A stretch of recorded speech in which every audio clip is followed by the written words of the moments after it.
नमस्कार दोस्तों, आज हम बात करने जा रहे हैं नवरात्रि की, जो भारत ही नहीं पूरी दुनिया में शक्ति की उपासना का सबसे बड़ा पर्व माना जाता है। लेकिन क्या आपने कभी सोचा है कि नवरात्रि आखिर क्यों मनाई जाती है? 9 दिन ही क्यों होती है? और इसके पीछे कौन सी पौराणिक कथा जुड़ी हुई है? आइए जानते हैं एक रोचक और प्रेरणादायक कहानी के जरिए।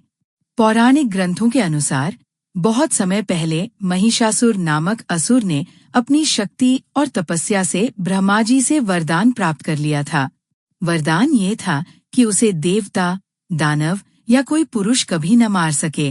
अहंकार में डूबे महिषासुर ने सोचा था कि कोई स्त्री उसका क्या बिगाड़ेगी, लेकिन यही उसकी सबसे बड़ी भूल साबित हुई। वरदान पाकर महिषासुर ने तीनों लोकों में उत्पात मचाना शुरू कर दिया। उसने देवताओं को स्वर्गलोक से निकाल दिया, ऋषियों मुनियों को सताना शुरू कर दिया और धरती पर अत्याचार करने लगा। देवता असहाय हो गए और उन्होंने त्रिमूर्ति ब्रह्मा, विष्णु और महेश से सहायता मांगी। तभी भी तीनों देवताओं की शक्तियां एकत्रित हुई और एक दिव्य देवी का प्रकट हुआ, माँ दुर्गा। माँ दुर्गा के रूप में शक्ति, सौंदर्य और वीरता का अद्भुत संगम था। देवताओं ने उन्हें अपने अपने अस्त्र शस्त्र भेंट किए। शिवजी ने त्रिशूल दिया, विष्णु ने चक्र, वरुण ने शंख, इंद्र ने वज्र, और ऐसे ही सभी देवताओं ने माँ को दिव्य अस्त्रों से सुसज्जित किया। इसके बाद शुरू हुआ महिषासुर और माँ दुर्गा का भीषण युद्ध। ये युद्ध केवल 1-2 दिन नहीं, बल्कि लगातार 9 रात और 10 दिन तक चला। महिषासुर कभी भैंस का रूप लेता, कभी शेर, कभी हाथी तो कभी योद्धा बन जाता, लेकिन हर बार माँ दुर्गा उसकी चाल को नाकाम कर देती। आखिरकार 10वें दिन माँ दुर्गा ने अपने त्रिशूल से महिषासुर का वध कर दिया। इसी विजय दिवस को हम विजयादशमी या दशहरा के रूप में मनाते हैं और उसके पहले के 9 दिन ही नवरात्रि कहलाते हैं। अब सवाल उठता है कि नवरात्रि सिर्फ 9 ही दिनों की क्यों होती है? दरअसल इन 9 दिनों में माँ दुर्गा के 9 स्वरूपों की पूजा की जाती है। शैलपुत्री, ब्रह्मचारिणी, चंद्रघंटा, कूष्मांडा, स्कंदमाता, कात्यायनी, कालरात्रि, महागौरी, सिद्धिदात्री।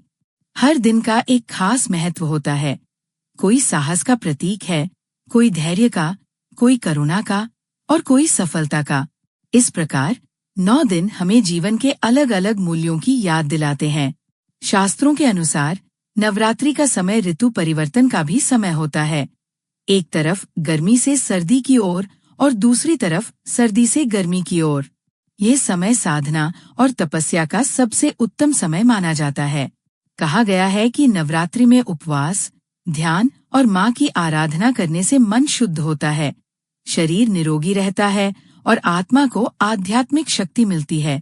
नवरात्रि के 9 दिन तक व्रत और पूजा करने से जीवन में सकारात्मक ऊर्जा आती है, मानसिक शांति और धैर्य बढ़ता है, घर में सुख समृद्धि का वास होता है, बुरे विचार और नकारात्मकता दूर होती है और सबसे बड़ी बात, माँ दुर्गा की कृपा से हर बाधा और संकट का समाधान मिलता है।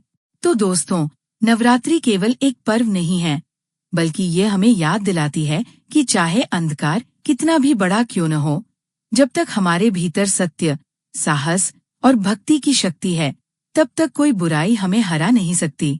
माँ दुर्गा की 9 रातों की पूजा हमें यही प्रेरणा देती है कि हम अपने जीवन में अच्छाई, धैर्य और शक्ति को अपनाएं और बुराई पर विजय प्राप्त करें। तो इस नवरात्रि माँ दुर्गा से यही प्रार्थना करें कि वे हमें शक्ति, बुद्धि और सुख समृद्धि प्रदान करें। जय माता दी।